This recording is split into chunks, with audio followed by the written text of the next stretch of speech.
Well, it's only a 10-second video, but it's managed to divide the entire country. A principal pulling a young student across the ground by his arm. Steve Warner's job now hangs in the balance, but there's no shortage of parents coming to his defence. It's the video that has Australia in a tug-of-war.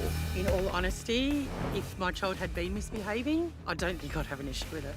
I think there's not enough discipline in schools these days. I'd want to kill the teacher. A 9-year-old boy being dragged across the playground, not by a parent, but his school principal. This video has sparked a public outcry and now a police investigation. Not a child, no, not at a school.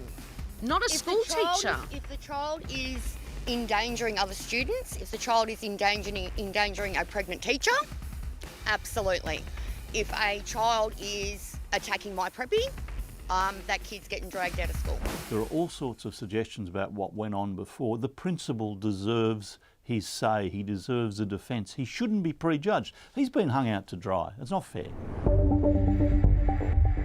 Children don't go to school expecting that to happen. Lawyer Justin Lawrence says the principal either removed the child for the safety of teachers and students or he overreacted. The children are entitled to be safe and kept safe by the school from the time they're dropped off in the morning to the time they're collected at night. The family of the boy in the video have told us they want to speak on camera, but have been warned not to by authorities.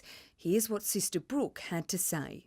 He suffers from ADHD and anxiety, and obviously starting at a new school has upset him. I believe he was asked to share something to the class as it was their first day. He didn't want to and became upset. It's no excuse, I know, for throwing a tantrum, but unfortunately that's how he deals with his emotions. I saw the footage myself yesterday and I thought it was disturbing.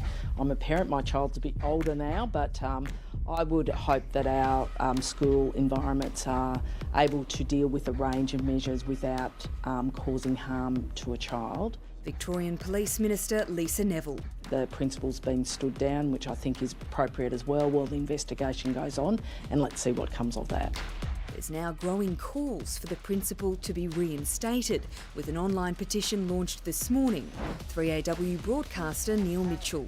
We've got a lot of information from callers about what happened beforehand. There are suggestions it's a special needs child, that he was actually on a sensory board and not being dragged across the ground. And this scandal is littered with rumours online that at this stage are baseless. He's on his skateboard and was throwing rocks at a pregnant teacher. I did hear that the child is a troublemaker. Parents at the school have told us that before Principal Steve Warner started here, there was violence, but between the students. And ever since he's come and put his foot down, the school has become a better place. He's a great teacher. He has improved our school tremendously. Look, the school had a lot of problems before he came along, and I think he's done a wonderful job, so I fully support him. It's not the first time we've seen public support for educators who appear to cross the line. Early last year, a deputy principal who cut his student's hair on photo day was sacked, then offered his job back after a month of angry protests from the school's community. They seem to get away with a lot of Students today. Yep. And to me, there's no respect. Hopefully everything gets sorted out and we see him back here. I'm hoping anyway. Principal Warner is suspended until investigations by the Education Department and Victoria Police are complete. We've been running a Facebook poll to see if you think his standing down is fair. 44% of you say yes, 56% no. The poll is still open if you'd like to have your say on our Facebook page.